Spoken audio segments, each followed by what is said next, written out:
Hello' guys welcome to my channel #Mayuri বহুত দিনৰ মূৰত আৰু এটা ভিডিঅ' আপোনালোকৰ মাজলৈ লৈ আহিছোঁ।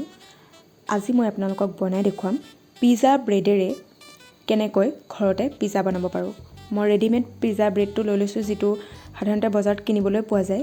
তাত মই টমেট' চচ দিছোঁ, আমুল চীজ স্প্ৰেড দিছোঁ, খিচমিচ দিছোঁ, আপোনালোকে কাজু চেৰিও দিব পাৰে। মই পিঁয়াজ লৈছোঁ, বিলাহী লৈছোঁ আৰু কেপচিকামো লৈছিলোঁ। আৰু ৰঙা পকা জলকীয়াটো যে সেইটো মিক্সিত গুড়ি কৰি পেলাই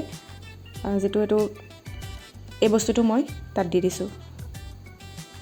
মই বেছি বস্তু নাই দিয়া, মই সাধাৰণভাৱে বনাইছোঁ। তাৰপাছত এতিয়া অ'ভেনত এইটো 15-20 মিনিটৰ কাৰণে দি দিম।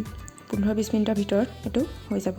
মই দুটা পিজ্জা ব্ৰেড বনাইছিলোঁ। এটা পিজ্জা ব্ৰেডত মই ডাইৰেক্ট তেনেকৈ দি দিছোঁ। এইটোত মই কি কৰিছোঁ, আগতে এইখিনি ফ্ৰাই কৰি লৈছোঁ। পিঁয়াজ, কেপচিকাম, বিলাহী, খিচমিচ এইখিনি একেলগে ফ্ৰাই কৰি লৈছোঁ। বাদাম চাদামো দিব পাৰে আপোনালোকে। প্ৰথমতে এই পাত্ৰটোত তেল অলপ লগাই পেলাই এইটো তাত দি পেলাই 15 মিনিটৰ কাৰণে অ'ভেনত দি দিছোঁ। এইটো চাওক, ওপৰত যে বগা বগা দেখিছে, এইটো জলকীয়াৰ গুড়িটো যিটো কৈছিলোঁ, ফ্লেক। এতিয়া দুটা পিজ্জা ব্ৰেড মোৰ হৈ গ'ল।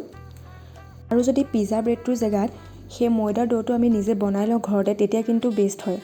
তেতিয়া ইয়াতকৈও টেষ্টি হয়। বজাৰত কিনিবলৈ পোৱা পিজ্জাটোৰ নিচিনা হয়। এইটো চাওক, মই যোৱাবাৰ এগ পিজ্জা বনাইছিলোঁ, ডোটো নিজে বনাই লৈছিলোঁ।